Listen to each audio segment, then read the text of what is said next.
ओम शांति। आज बाबा के 15 तारीख के महावाक्य हैं। बाबा ने कहा, मीठे बच्चे, तुम्हें स्मृति आई कि हमने 84 जन्मों का चक्र पूरा किया। अब जाते हैं अपने घर शांति धाम। घर जाने में बाकी थोड़ा समय है। बाबा कहते हम बच्चे वापिस अपने घर जा रहे हैं, अब थोड़ा सा समय बचा हुआ है। प्रश्न है, जिन बच्चों को घर चलने की स्मृति रहती है उनकी निशानी क्या होगी? बाबा ने कहा, जिनकी बुद्धि में हमेशा रहता है कि अब हमें वापिस अपने परम धाम चलना है, तो बाबा ने कहा उनकी निशानी क्या होगी? उत्तर है, वह इस पुरानी दुनिया को देखते हुए भी नहीं देखेंगे। उन्हें बेहद का वैराग्य होगा। धंधे धोरी में रहते भी हल्के रहेंगे। इधर उधर झरमुई झगमुई की बातों में अपना समय बर्बाद नहीं करेंगे। अपने को इस दुनिया में मेहमान समझेंगे। बाबा ने कहा कि ये निशानी है उन बच्चों की कि वे बच्चे कभी भी पुरानी दुनिया में इधर उधर कुछ भी नहीं देखेंगे। और बाबा ने कहा कि वो तो इतने वैरागी होंगे कि धंधे धोरी में रहते भी बुद्धि उनकी न्यारी रहेगी, अर्थात हल्के रहेंगे। फिर बाबा ने कहा कि इधर उधर झरमुई झरमुई की बातों में अपना टाइम वेस्ट नहीं करेंगे। अपने को इस दुनिया में मेहमान समझेंगे। ओम शांति। सभी को ओम शांति। सिर्फ तुम संगम युगी ब्राह्मण बच्चे ही जानते हो कि हम थोड़े समय के लिए इस पुरानी दुनिया में मेहमान हैं। घर बैठे भी सबकी बुद्धि में रहता है ना कि ये दुनिया रैन बसेरा, ना घर तेरा ना घर मेरा। तो बाबा कहते हैं हम सब बच्चे यहाँ पर मेहमान हैं और वापिस फिर हमें अपने वापिस घर चलना है। तो बाबा कहते हैं कि सच्चा सच्चा घर हमारा है शांति धाम। फिर बाबा समझा रहे हैं, मीठे बच्चों, अब अपना घर याद आता है? कितना सुनते रहते हो, बातें तो इतनी ढेर सुनते हो। एक यही है कि अभी हम शांति धाम जाएंगे, फिर सुख धाम आएंगे। बाबा ने कहा कितनी ढेर बातें सुनी, उसमें से एक तो यही बात है कि अभी हम शांति धाम जाएंगे, फिर सुख धाम आएंगे। बाप आया ही है पावन दुनिया में ले जाने के लिए। सुख धाम में भी आत्माएं सुख और शांति में रहती हैं। शांति धाम में सिर्फ शांति है। यहाँ तो बहुत हंगामा है। यहाँ मधुबन में तुम आएंगे, अपने घर में तो बुद्धि झरमुई झरमुई अपने धंधे आदि की तरफ चली जाती है। यहाँ तो वो झंझट नहीं है। बाबा ने कहा मधुबन में जाते हैं तो कहते हैं हम तो दिन ही भूल गए आज कौन सा दिन है। जब वहाँ गुरुवार का भोग मिलता है या संडे की अव्यक्त वाणी सुनते हैं तो मालूम चलता है। फिर कहते हैं हमको तारीख याद नहीं आज कौन सी तारीख है। तो बाबा कहते हैं ये मधुबन घर की विशेषता है। जो वहाँ रहते हम कितने निश्चिंत होते हैं, जो दीन दुनिया की हमें कोई भी खबर नहीं होती है। तो बाबा कहते बच्चे, यहाँ हम पाठधारी बने हैं और कोई को यह पता ही नहीं कि हम पाठधारी हैं। तुम बच्चों को ही बाप आकर पढ़ाते हैं। कोटों में कोई पढ़ते हैं, सब तो नहीं पढ़ेंगे। तुम अभी कितने समझदार बनते हो, पहले तो कितने बेसमझ थे। अभी तो देखो लड़ाई झगड़ा आदि कितना लगा पड़ा है। इसको क्या कहेंगे? हम आपस में भाई भाई हैं वो भी भूल गए हैं। भाई भाई कभी खून करते हैं क्या? बाबा कहते कभी भी आपस में भाई भाई लड़ाई झगड़ा नहीं करते। लेकिन बाबा ने कहा आज का समय इतना तमो प्रधान है कि हाँ, खून करते भी हैं तो सिर्फ मिल्कियत के लिए। अभी तुम जानते हो हम सब एक बाप के बच्चे, भाई भाई हैं। तुम प्रैक्टिकल में समझते हो। हम आत्माओं को बाबा आकर के पढ़ाते हैं। 5000 वर्ष पहले मुआफिक हमको पढ़ाते। बाबा कहते कितनी खुशी होनी चाहिए कि हमें बाबा पढ़ा रहे हैं, क्योंकि वह ज्ञान का सागर है। इस पढ़ाई को और कोई भी नहीं जानते। ये भी तुम बच्चे जानते हो, बाप ही स्वर्ग का रचयिता है। सृष्टि को रचने वाला नहीं कहेंगे, सृष्टि तो अनादि है। स्वर्ग को रचने वाला कह सकते हैं, क्योंकि ये सृष्टि तमो प्रधान बन गई है। तो बाबा कहते हैं कलयुग को फिर से मैं सतयुग बनाता हूँ। तो इसलिए बाबा ने कहा कि अभी तो यहाँ देखो बहुत खंड है। कोई समय था जबकि एक ही धर्म था, एक ही खंड था। पीछे फिर कितने वैरायटी होते हैं। अभी बुद्धि में बैठता है कि वैरायटी धर्म कैसे आते हैं। पहला पहला आदि सनातन देवी देवता धर्म है। सनातन धर्म भी यहाँ कहते, परंतु अर्थ कुछ नहीं समझते, बिल्कुल ही तमो प्रधान बन गए हैं। तुमने बाप से वर्षा लिया था, पवित्र दुनिया के मालिक बने। समझते हो हम पहले पहले पवित्र गृहस्थ धर्म के थे। अभी ड्रामा के प्लान अनुसार रावण राज्य में आ गए तो हम पतित प्रवृत्ति मार्ग के बन गए।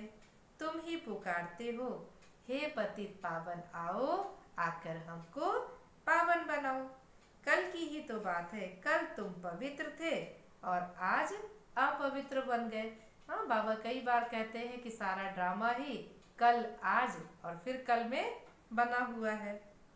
आत्मा पतित हो गई, आत्मा पुकारती है बाबा आकर हमें फिर से पावन बनाओ।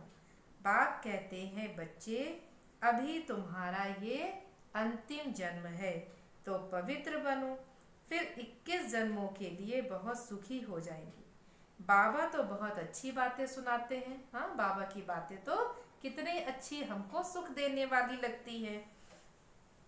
फिर बाबा बुरी चीजें छुड़ाते हैं। हाँ, अभी एक दिन भी बाबा ने कहा था ना कि जो भी ऐसी चीजें हमें लगती हैं जिन्हें हम देवी देवताओं को स्वीकार नहीं करा सकते, तो बाबा कहते अटेंशन देना है कि हम भी उन चीजों को स्वीकार नहीं कर सकते हैं।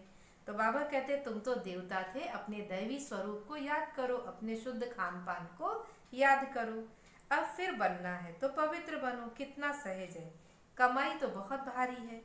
तुम बच्चों की बुद्धि में है शिव बाबा आया है, हर 5000 वर्ष बाद आते हैं पुरानी दुनिया से फिर नई दुनिया बनाने के लिए। ये कोई और तो बना भी न सके। शास्त्रों में कलयुग की आयु बहुत लंबी कर दी है। ये है सारी ड्रामा की भाभी। तो बाबा कहते अभी तुम बच्चे पापों से मुक्त होने का पुरुषार्थ करते हो।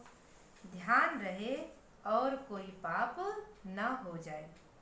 देह अभिमान में आने से ही फिर और विकार आते हैं, जिससे पाप होता है। इसलिए भूतों को भगाना पड़ता है। इस दुनिया की कोई भी चीज में मोह ना हो, नष्टो मोहा बनना है। इस पुरानी दुनिया से वैराग्य हो। भल देखते हो पुराने घर में रहे पड़े हो, परंतु बुद्धि तो नई दुनिया में लगी रहे। जब नए घर में जाएंगे तो नए को ही देखेंगे। जब तक ये पुराना घर खत्म हो तब तक आंखों से पुराने को देखते भी नए घर को याद करना है। कोई भी ऐसा काम नहीं करना है जो फिर पछताना पड़े। हाँ, जैसे कई बार होता है ना कि बाद में पश्चाताप कर रहे, तो करने के बाद पश्चाताप करने से हमें क्या मिलेगा। इसलिए बाबा कहते हैं कि किसी भी कार्य के पहले आदि मध्य अंत सोचो और फिर करो। और जो सोच विचार कर करने वाला होता है उसको कभी भी पश्चाताप नहीं होता। बाबा ने कहा आज फलाने को दुख दिया, यह पाप किया। बाबा से पूछ सकते हो बाबा ये पाप है, गुटखा क्यों खाना चाहिए। बाबा ने कहा गुटखा खाना मना, अंदर अंदर परेशान होते रहते हैं, खुद ही सोचते विचारते रहते हैं। तो बाबा ने कहा गुटखा क्यों खाना चाहिए, पूछेंगे नहीं तो गुटखा खाते रहेंगे, बाबा से पूछेंगे तो बाबा बताकर झट हल्का कर देंगे। तुम बहुत भारी हो, पापों का बोझा बड़ा भारी है ना, 21 जन्म फिर पापों से हल्के हो जाएंगे। जन्म जन्मांतर का सिर पर बोझा है, जितना याद में रहेंगे हल्के होते जाएंगे। खाद निकलती जाएगी और खुशी चढ़ जाएगी। सतयुग में तुम बहुत खुशी में थे, फिर कम होते होते तुम्हारी सारी खुशी गुम हो जाती है। सतयुग से लेकर कलयुग तक इस जर्नी में अर्थात इस यात्रा में 5000 वर्ष लगे। स्वर्ग से नरक में आने की यात्रा का अभी पता लगा कि हम स्वर्ग से नरक में कैसे आ गए। अभी फिर तुम नरक से स्वर्ग में चलते हो।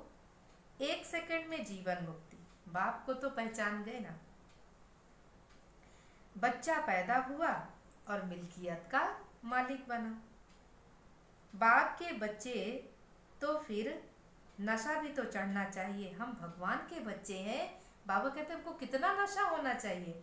हाँ, साधारण देह की दुनिया में आज हमारा पिता कोई अच्छे पद पर होता है तो उसका भी कितना नशा होता है। तो बाबा कहते हैं यहाँ तो भगवान हमारा पिता है, तो हम बच्चों को कितना न नशा होना चाहिए।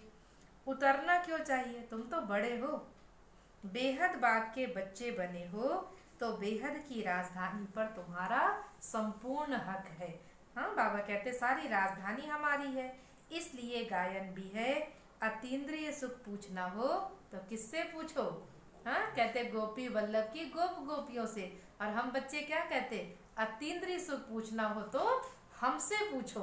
हाँ, हम क्यों कहें कि गोप गोपियों से। इस संगम युग में तो हम ही सच्चे सच्चे बाबा की गोप गोपियां हैं। तो बाबा कहते हैं वल्लभ तो बाप है ना, उनसे भी पूछ सकते हो। नंबरवार पुरुषार्थ अनुसार ही खुशी का पारा चढ़ेगा। कोई तो झट आप समान बना देंगे। बच्चों का काम ही ये है, सब कुछ भुलाए अपनी राजधानी को याद करना। तुम तो स्वर्ग के मालिक थे, अभी कलयुगी दुनिया में आ गए, फिर नई दुनिया में जाएंगे। तुम बच्चे जानते हो बाप आकर हमें राजधानी देकर जाते हैं, फिर तो याद करने की दरकार ही नहीं होगी। कई बार कहते हैं ना कि बाबा आप हमारे सतयुग में आकर के देखना कि हम कितने अच्छे से रहते हैं। तो बाबा कहते बच्चे तुम वहां जाकर बुलाना तो मैं जरूर आऊंगा। तो बाबा कहते वहां तो तुम मुझे याद भी नहीं करेंगे। हाँ, वहां तो ऐसे भूल जाते। तो बाबा ने कहा कि 21 जन्म फिर याद करना ही नहीं पड़ेगा। तो बाबा ने कहा आत्मा ने माल खाए तो याद करती है, बाबा फिर आकर हमको शांति धाम और सुख धाम में ले चलो। अर्थात इतने माल खाए हैं, हाँ, कि बाबा कहते हैं कि वो माल और जो मखाने खाए, वो जो सब कुछ खाया पिया वो याद आता है। तो बाबा कहते बाबा फिर से हमको ले चलो वहां पर, हाँ, कि फिर हमको अच्छी अच्छी चीजें खाने के लिए मिलेंगी।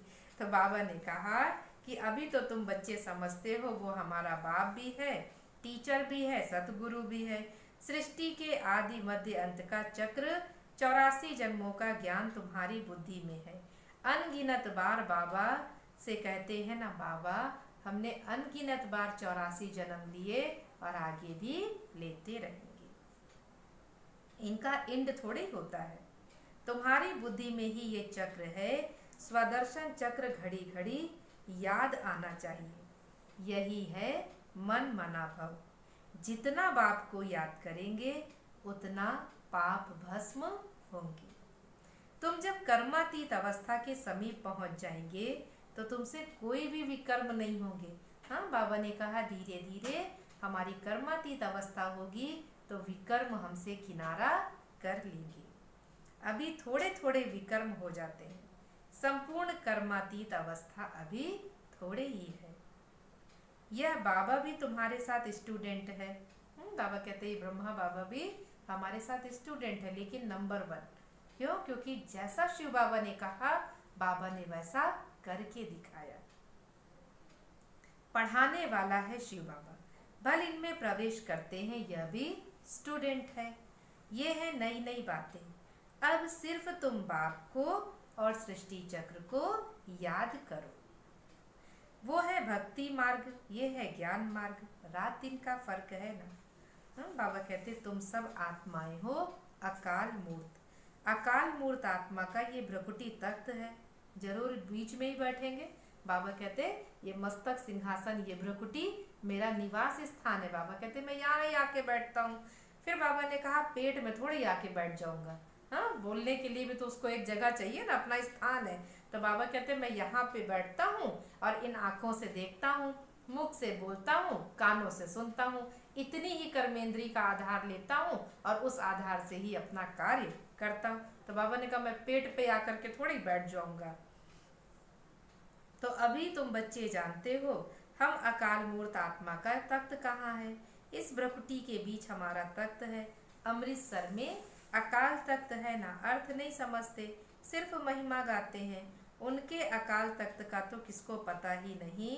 अभी तुमको मालूम पड़ा, तख्त तो यही है जिस पर बैठ करके सुनाते हैं। वास्तव में अकाल आत्मा तो यहाँ बैठी है। तुम बच्चों की बाबा कहते तुम बच्चों की बुद्धि में अर्थ तो है एक ओंकार। इसका अर्थ भी तुम समझते हो। एक ओंकार अर्थात परमात्मा एक निराकार है। मनुष्य मंदिरों में जाकर कहते हैं अच्युतम केशवम, अर्थ थोड़े ही समझते हैं, ऐसे ही स्तुति करते रहते हैं अच्युतम केशवम राम नारायणम। अब राम कहाँ और नारायण कहाँ। हाँ बाबा तो कितना ज्ञान के अर्थ को हम बच्चों को समझाते हैं। बाबा कहते भक्ति में जो मन में आता सो बोलते रहते हैं। और अभी हम सोचें कि कहाँ राम और कहाँ नारायण। बाबा कहते वो सब है भक्ति मार्ग। ज्ञान तो बड़ा सिंपल है। कोई और बात पूछने के पहले बाप और बरसे को याद तो करो। हाँ बाबा कहते ज्ञान की जो मुख्य बातें बताई गई उनमें नहीं ध्यान देंगे और इसके अलावा बाकी दुनिया की सारी बातें याद रखते हैं। तो बाबा कहते हैं कि जो मैंने बातें बताई है उनको तो पहले याद करो। यही बात भूल जाते हैं। एक नाटक भी है ना, माया ऐसे करती भगवान ऐसे करते हैं। तुम बाप को याद करते हो, फिर माया तुमको बहुत तूफान लाती है। तो बाबा कहते हैं कि रुस्तम से रुस्तम होकर लड़ो, क्योंकि तुम सब लड़ाई के मैदान में हो। हाँ बाबा भी हम बच्चों को फरमान देते हैं ना कि बच्चे हम महावीर बन करके माया से युद्ध करेंगे, जरूर हमारी जीत होगी। फिर माया भी रुस्तम बन करके आती। बाबा ने कहा कोई फिर कमजोर होते हैं, कोई मध्यम होते हैं और कोई फिर तीखे भी होते हैं।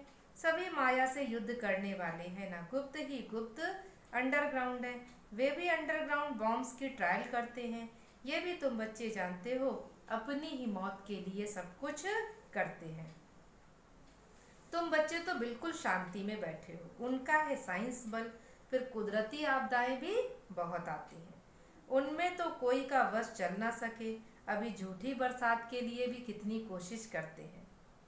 झूठी बरसात पड़े तो फिर अनाज ज़्यादा हो। तुम बच्चे तो जानते हो कितनी भी बरसात पड़े फिर भी नेचुरल कैलेमिटीज तो पड़नी ही है। मूसलधार बरसात पड़ेगी फिर क्या कर सकेंगे। हाँ बाबा ने कहा कि आर्टिफिशियल बरसात की कोशिश करते हैं और फिर जब नेचुरल होगी मूसलधार तो उस समय कैसे कंट्रोल करेंगे। तो बाबा ने कहा इसे ही कहा जाता है नेचुरल कैलेमिटीज। सतयुग में ये नहीं होती, यहाँ होती है और जो फिर विनाश में मदद करती है। तुम्हारी बुद्धि में है हम जब सतयुग में होंगे तो जमुना के कंठे पर सोने के महल में रहेंगे। हाँ अभी सभी पहुंच गए अपने अपने महल में। हाँ महसूस करो कि कितने आराम से हम सतयुगी दुनिया में रह रहे हैं। तो बाबा ने कहा हम वहां पर कितने थोड़े होंगे। कल्प कल्प ऐसे होता रहता है, पहले थोड़े होते फिर धीरे धीरे झाड़ वृद्धि को पाता है। वहां और कोई गंदगी होती ही नहीं। यहाँ तो देखो चिड़िया भी कितनी गंदगी करती हैं। हाँ अपने बाबा के घर में तो देखो कितनी चिड़िया आती हैं और रोज सुबह मुरली के समय भी क्लास में हाँ अपनी चू चू करती रहती थी और अभी भी खूब जाती हैं गंदगी करती रहती हैं। तो चिड़ियाओं की तो कमी नहीं है। तो आज बाबा ने भी याद कर लिया। तो बाबा कहते हैं कि वहाँ तो ऐसी गंदगी की बात ही नहीं होगी, उसको तो कहते ही है स्वर्ग। अभी तुम समझते हो हम ये देवता बनते हैं तो अंदर में कितनी खुशी होनी चाहिए। माया रूपी जिन्न से बचने के लिए बाबा कहते हैं तुम बच्चे इस रूहानी धंधे में लग जाओ, मन मना भाव, बस इसमें ही जिन्न बन जाओ। जिन्न का मिसाल देते हैं ना, कहा काम दो तो बाबा भी काम दे देते। सुनी सबने कहानी? हाँ, कहते एक जिन्न था, वो एक राजा को मिला और वो इस शर्त पे राजा के साथ महल जाने के लिए तैयार हुआ कि आप मुझे हमेशा कोई ना कोई काम बताओगे, अगर मैं फ्री रहा तो आपको आकर के खा जाऊंगा। हाँ, तो अभी उस समय तो राजा को बहुत सारे काम याद आ रहे थे, तो उसने कहा ठीक है आप मेरे साथ चलो। अब राजा तो जिन्न को लेके आ गया। फिर उसने जिन्न को काम बताया कि जाओ यहाँ पे महल बना दो, हाँ यहाँ पर कुआं खोदो, यहाँ नहर बनाओ। जितने उसने काम बताए राजा ने, सारे जिन्न का काम तो कहते हैं ना 2 मिनट का होता है, वो खट से गया, खट से काम करके आ गया। अब थोड़े समय बाद उसके सारे काम पूरे हो गए। अभी उसने कहा कि अभी मुझे और काम दो, तो अभी राजा ने फिर उसको कहा कि अच्छा जाओ तो अभी एक और महल बना के आओ। तो फिर राजा थोड़ा चिंतित हो गया, तो उसने रानी से कहा कि अभी मैं क्या करूं, ये तो जिन्न है, मुझे खा जाएगा। तो रानी तो बहुत बुद्धिमान थी, तो उसने कहा कि अच्छा आपके पास अब जिन्न आएगा ना तो आप उसको मेरे पास भेज देना, बोलना अब उसको मैं काम बताऊंगी। तो रानी इतनी बुद्धिमान थी कि जब जिन्न आया तो रानी ने उसको बहुत अच्छा काम बताया। और रानी ने कहा एक सीढ़ी बनाओ, तो बोले कि जी। और वो खट से जिन्न गया और वो सीढ़ी बना करके ले आया। बोला बन गई। तो बोले अभी तुम इसमें उतरो और चढ़ो, यही तुम्हारा काम है। अब वो उतरता चढ़ता रहा। बोले जब मुझे दूसरा काम होगा, रानी ने कहा, तो हम आपको बुला लेंगे। तो जिन्न अपने काम में लग गया उतरने चढ़ने में। तो बाबा कहते हैं कि हम बच्चे भी याद की सीढ़ी में चढ़ते रहें और पुरानी दुनिया से बुद्धि को उतारते रहें। तो बाबा ने कहा अगर हम भी ऐसे जिन्न बनते हैं याद के लिए, तो हम बच्चे आगे भी बढ़ जाते हैं, पुरुषार्थी बनते हैं। तो बाबा ने कहा कि जिन्न ने कहा काम दो, तो बाबा ने भी हम बच्चों को हाँ एक चतुर सुजान बाप के रूप में कितना अच्छा काम दे दिया। बच्चे याद करो, कर्म करते याद करो, निरंतर याद करो, बाबा की याद में खाओ, बाबा की याद में सो। तो इसलिए बाबा कहते हैं कि अगर तुम काम में बिजी नहीं रहेंगे तो माया खा जाएगी। बाप का पूरा मददगार बनना, अकेला बाप तो नहीं करेगा, बाप तो राज्य भी नहीं करता है, तुम सर्विस करते हो, राजाई भी तो तुम्हारे लिए है। बाप कहते हैं मैं भी मगध देश में आता हूँ, माया भी मगरमच्छ है। बाबा कहते मेरा देश मगध है, फिर माया भी मगरमच्छ है। कितने महारथियों को हब कर जाती है ये सब दुश्मन। जैसे मेढक का दुश्मन सर्प होता है ना, तुमको मालूम है, ऐसे ही तुम्हारी दुश्मनी है माया से। अच्छा, बाबा ने याद प्यार दिया। मीठे मीठे सीखी लधे बच्चों प्रति माता पिता बाप दादा का याद प्यार और गुड मॉर्निंग। रूहानी बाप की रूहानी बच्चों को नमस्ते। हम रूहानी बच्चों की रूहानी बाप दादा को नमस्ते। धारणा के लिए मुख्य सार है। पहली पॉइंट है स्वयं को पापों से मुक्त करने का पुरुषार्थ करना है। देह अभिमान में कभी भी नहीं आना है।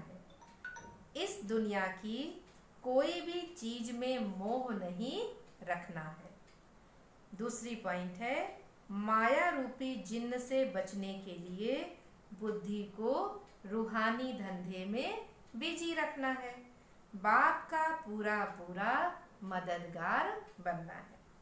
वरदान दिया आज बाबा ने, मैं और मेरेपन को समाप्त कर समानता व संपूर्णता का अनुभव करने वाले सच्चे त्यागी भव। डिटेल है हर सेकंड हर संकल्प में बाबा बाबा याद रहे, मैंपन समाप्त हो जाए।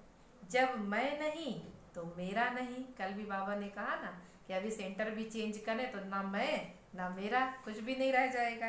तो बाबा ने कहा कि मैंपन समाप्त हो जाए, मेरा स्वभाव, मेरे संस्कार, मेरी नेचर, मेरा काम या मेरी ड्यूटी, मेरा नाम, मेरी शान, जब ये मैं और मेरापन समाप्त हो जाता है तो यही समानता और संपूर्णता है। ये मैं और मेरेपन का त्याग ही बड़े से बड़ा सूक्ष्म त्याग है।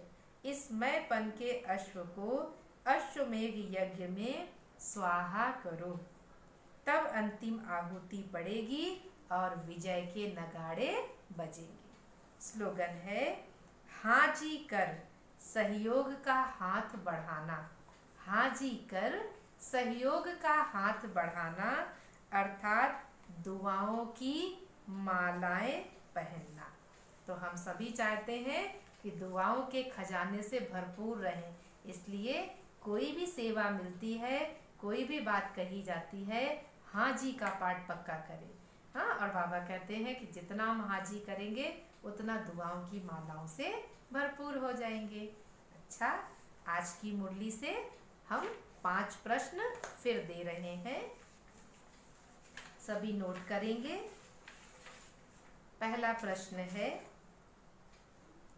अभी हम बच्चे कौन सा पुरुषार्थ करते हैं? पहला प्रश्न, अभी हम बच्चे कौन सा पुरुषार्थ करते हैं? दूसरा, पाप कैसे होता है? पाप कैसे होता है? तीसरा प्रश्न है, कर्मातीत अवस्था के समीप आने की निशानी क्या है?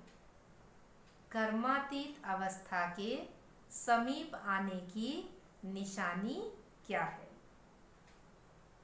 अगला प्रश्न, माया रूपी जिन्न से बचने के लिए बाप क्या राय देते हैं? माया रूपी जिन्न से बचने के लिए बाप क्या राय देते हैं? पांचवा लास्ट प्रश्न, बड़े से बड़ा सूक्ष्म त्याग क्या है? बड़े से बड़ा सूक्ष्म त्याग क्या है? तो ये आज के 5 प्रश्न हैं जिनका उत्तर हमें 7 बजे तक देना है। और आप सबको प्रश्नों के उत्तर ढूंढने में कैसा लग रहा है? कोई कठिनाई तो नहीं हो रही है? अच्छा लग रहा है? आप सब जरूर बताइएगा। ओम शांति।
शांति।